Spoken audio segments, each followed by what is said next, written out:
I'm Scott Caprio.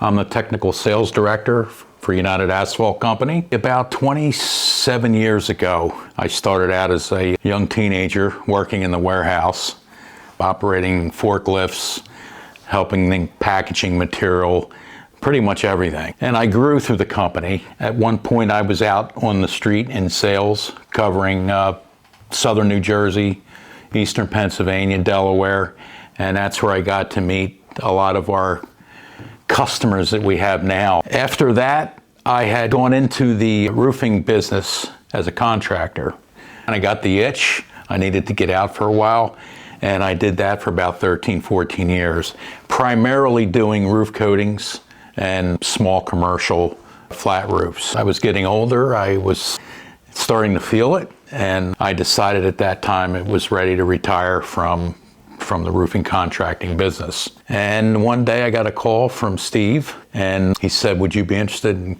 coming back as a consultant in a technical position? And I did, and 4 or 5 years later, doing what I did many years ago.